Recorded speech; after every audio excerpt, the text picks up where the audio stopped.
Saya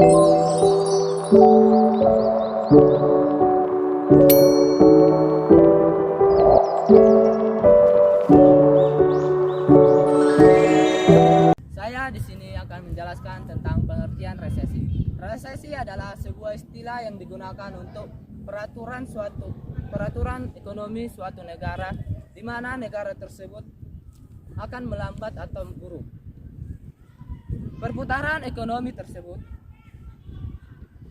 Perputaran ekonomi yang melambat tersebut bisa berlangsung selama seperti 1 tahun atau beberapa bulan, bahkan bertahun-tahun akibat penurunan ekonomi tersebut. Pertumbuhan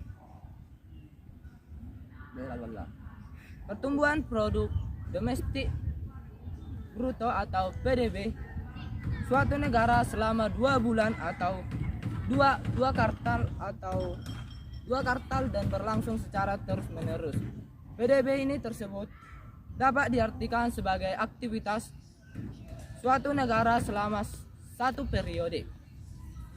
Apabila suatu negara menggambarkan atau mengalami aktivitas tersebut yang secara terus-menerus, maka selama 2 periode tersebut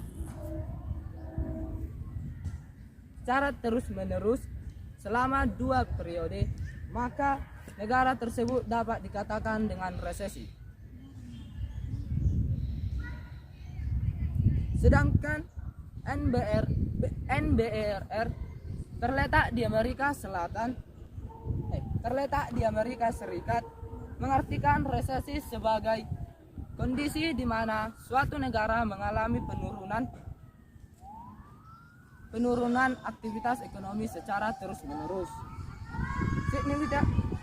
Penurunan tersebut bisa dikatakan dalam kurun beberapa bulan dari PDB real, penghasilan, tingkatan pengangguran, produksi, induksi, dan penjualan grosis retail. Sekian. Penyebab terjadinya resesi ekonomi yang pertama adalah inflasi. Inflasi di mana kondisi keuangan naik secara terus-menerus. Inflasi ini akan mengakibatkan pengangguran akibat PHK atau pemutusan lapangan pekerjaan. Yang kedua adalah deflasi berlebihan. Deflasi ini diartikan sebagai kondisi harga turun dari masa ke masa hingga menyebabkan tekanan pada harga. Ini akan menyebabkan kondisi keuangan yang ditekankan oleh perusahaan sehingga menjadi penurunan harganya.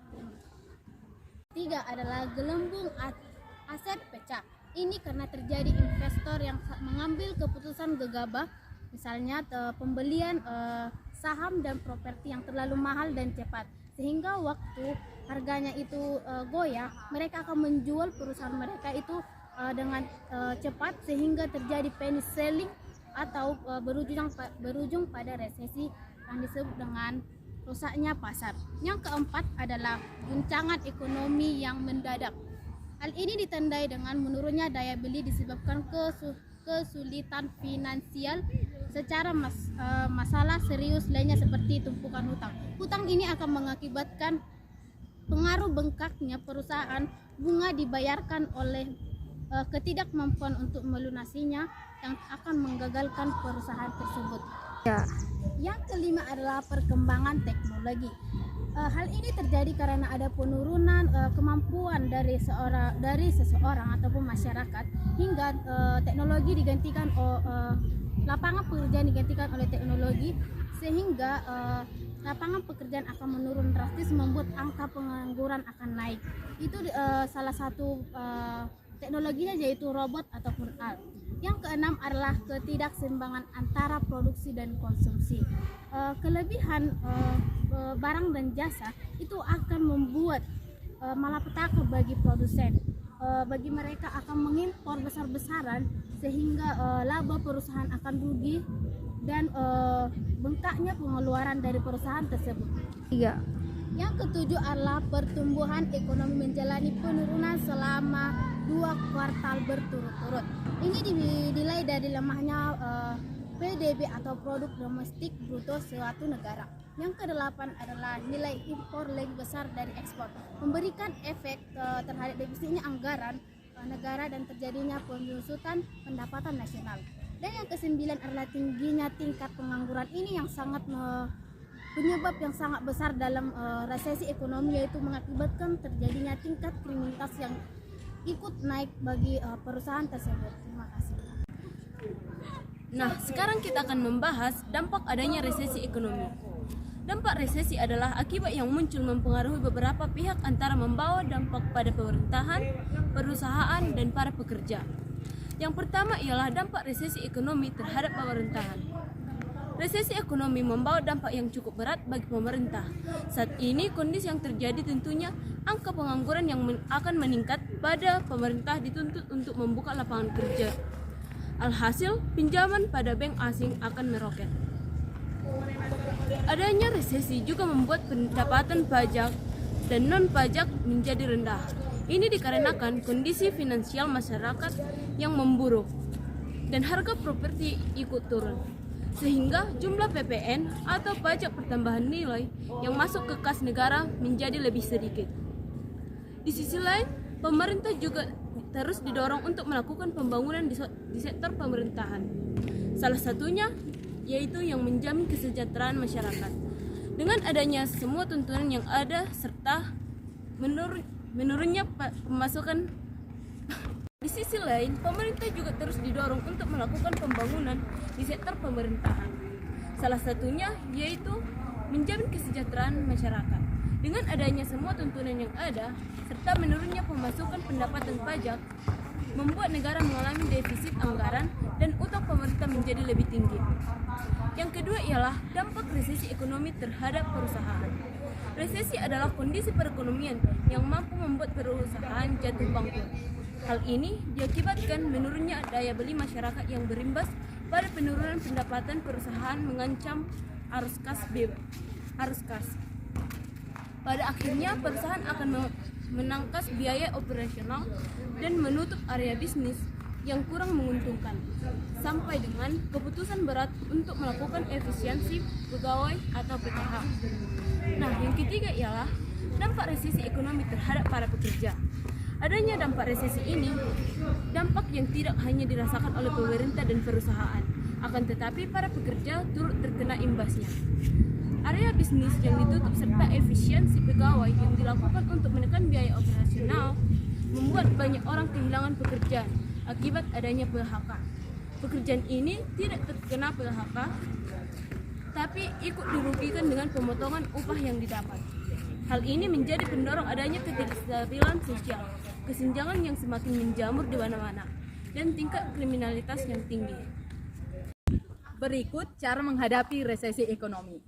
Melejitnya kata resesi di berbagai media dan platform online membuat masyarakat kian resah dan rasa panik menghinggapi satu persatu masyarakat Indonesia.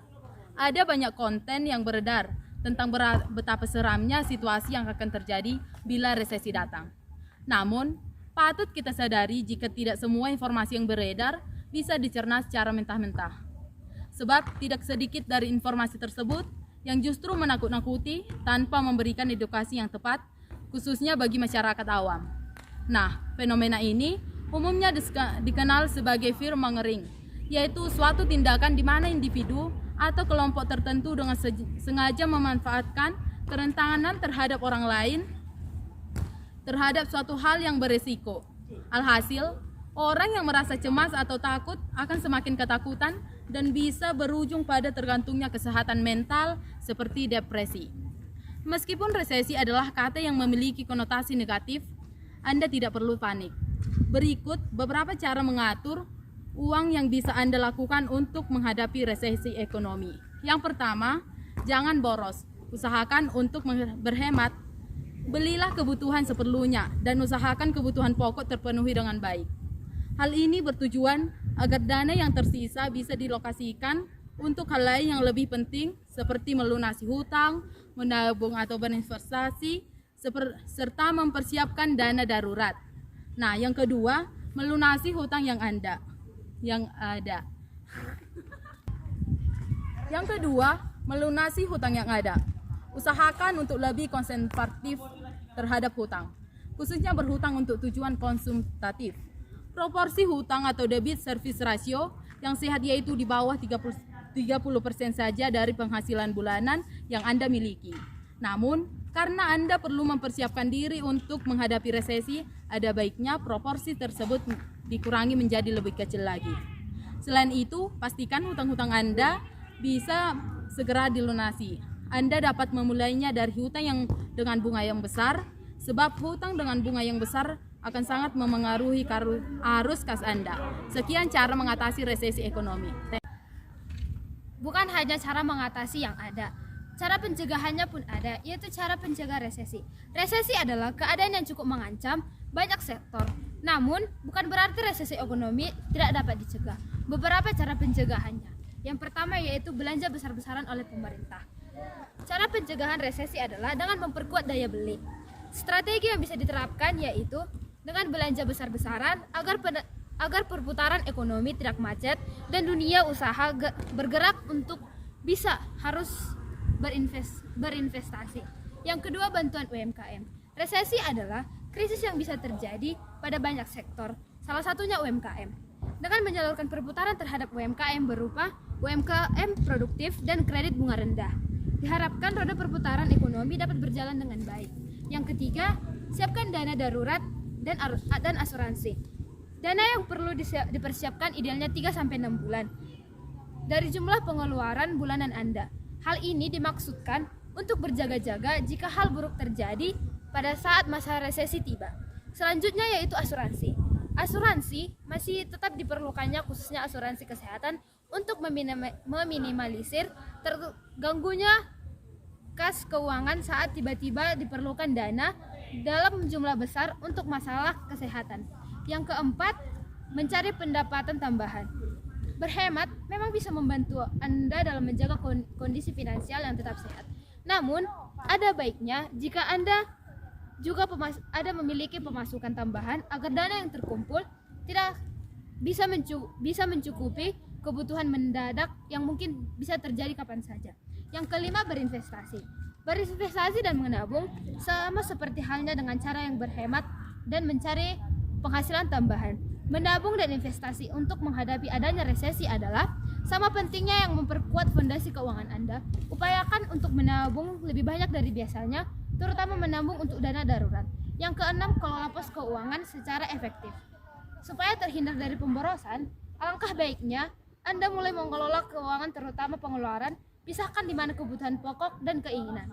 Harapannya, dengan pengelolaan pos keuangan ini, Anda lebih bijak dalam membelanjakan uang yang Anda miliki. Yang ketujuh, mengajukan pinjaman dana untuk hutang produktif.